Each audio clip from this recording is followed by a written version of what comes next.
स्वागत आहे तुमचं पार्ट 2 या व्हिडिओमध्ये. तर काल जसे आपण रेझिनचे किचन बनवून घेतले होते, तुम्ही पाहू शकता.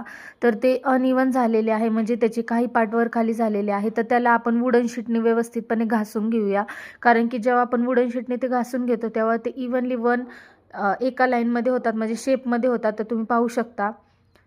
जर ते कस्टमरचा जो सेकंड मोल होता, ज्याच्यामध्ये आपण फ्रेम बनवून घेतली होती, त्या फ्रेममध्ये आपण त्यांचा फॅमिली फोटो लावून घेतलेला आहे व प्रिझर्वेटिव्ह फूल पण त्याच्यामध्ये लावलेले आहे. आता तुम्ही पाहू शकता की मी कलर वाईज, म्हणजे एकदम लाईट कलरमध्ये सर्व फूल घेतलेले आहेत.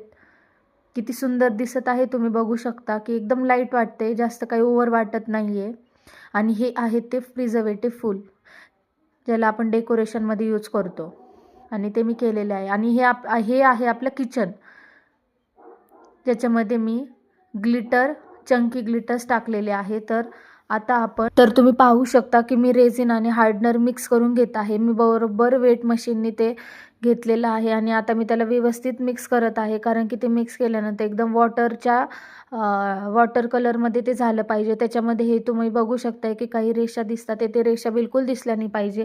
त्याला आपल्याला 5 ते 10 मिनटं व्यवस्थित इव्हनली प्रॉपर एका रनमध्ये त्याला आपल्याला फिरून घ्यायचं आहे. फिरून घेतल्यानंतर तुम्ही पाहू शकता की जी मी फर्स्ट लेअर त्याच्यावरती मी डिझाईन केली होती, त्याच्यावरती मी रेझिन पोर करत आहे, तुम्ही पाहू शकता. तर व्यवस्थित आपल्याला सर्व कॉर्नर्सवर, फोटोवर, फ्लावरवर व्यवस्थित प्रॉपरली आपल्याला रेझिन पोर करून घ्यायचं आहे. तर ते रेझिन आपण टाकल्यानंतर ते एक इव्हन होऊन जातं, म्हणजे एकत्र होऊन जातं. पहिली आपण थिन लेअर केली होती, त्याच्यानंतर आता आपण हे किचनवर पण लास्ट एकदम फायनलवाला टचअप देत आहे क्लिअर होण्यासाठी. आणि हे किचन पाहू शकता, किचनला कोणतंही फर्स्ट, सेकंड, थर्ड लेअर नसते. आपण डायरेक्टली किचन बनवू शकतो जर पॉसिबल असेल तर. आणि आता मला तुम्हाला एक गोष्ट सांगायची आहे की जे कस्टमरची ऑर्डर आली होती, ती कस्टमर दुसरी तिसरी कोणी नसून मीच आहे. थँक्यू.